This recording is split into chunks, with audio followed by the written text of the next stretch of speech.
John chapter 18.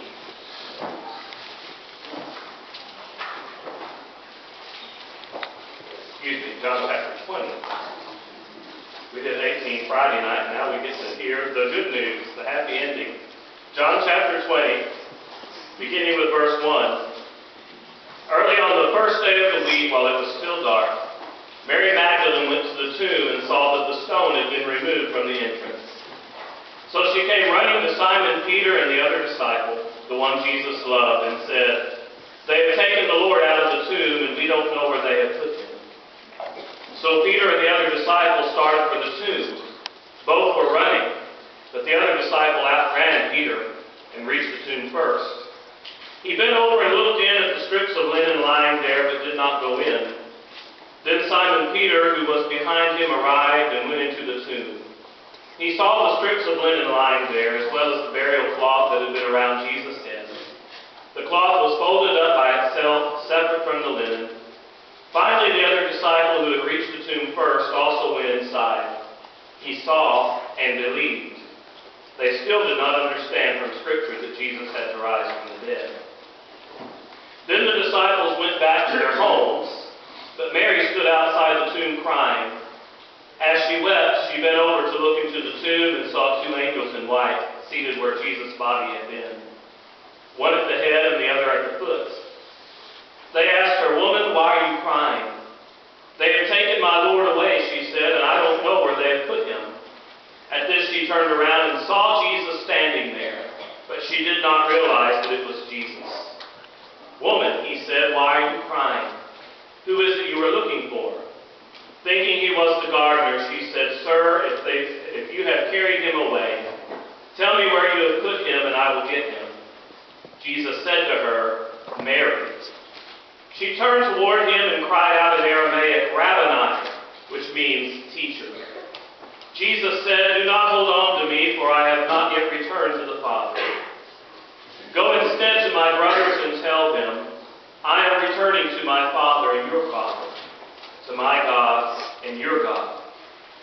Mary Magdalene went to the disciples with the news, "I have seen the Lord." And she told them that he had said these things to her.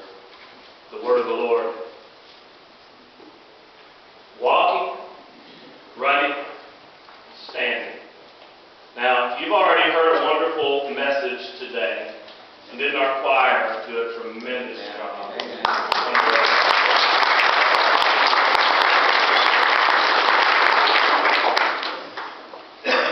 In a few moments, we're going to share the Lord's Supper together.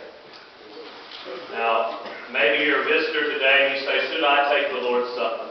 In the Church of the Nazarene, we have an open communion, which means you don't have to be a member of our church in order to take communion with us.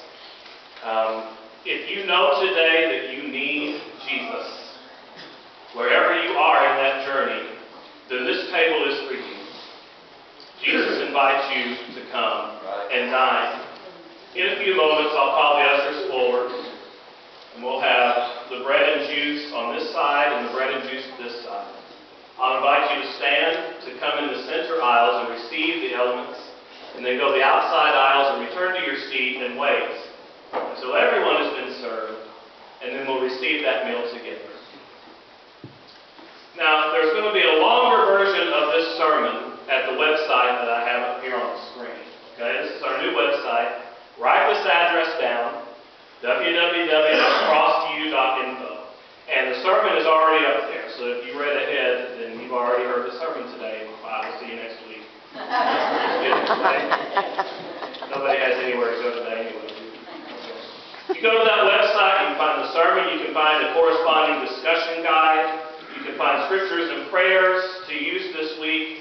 You're going to find a bunch of pictures from today and from all week, the activities we had. There's going to be a couple of videos up just from this morning from the choir. So I invite you, when you go home today, to go to www.crossview.info or check it tomorrow, and then we'll have all the pictures up.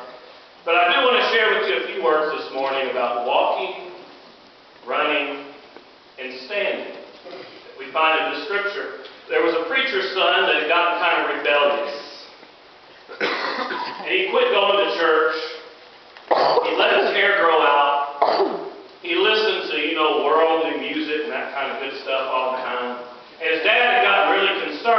his dad said, "Son, I know you're getting ready to turn 16, and you're going to be getting your driver's license, so I'm going to make you a deal. I want to see you in church every Sunday. I want you to quit listening to all that junk you're listening to, and I want you to get a haircut. If you'll do those 3 things, then on your 16th birthday, I'll buy you a car." And so the son thought that sounded like a pretty good deal, and sure enough, every Sunday, every time the doors were open, he'd be front and center, Bible in hand. He handed his iPod over to his dad and said, "Here, you just take this, so it won't be tempting." And his dad was really impressed with the progress he was making, but it came up to his 16th birthday, and he still hadn't cut his hair. So his dad sat him down and said, "Son, I've been so happy to see you in church, and I'm glad you're not listening to music anymore, loud stuff. Son, why didn't you cut your hair? You came so close to getting a car." The son said, "Dad, I really enjoy being in church. In fact, I've been reading my Bible every day, and I've been learning as much as I could about Jesus. And Dad, every picture I see of Jesus, his hair was long. And I want to be just like Jesus." The dad said, "Son, I'm so proud of you. But one thing you've noticed as you've read the Scripture, everywhere Jesus went, he walked."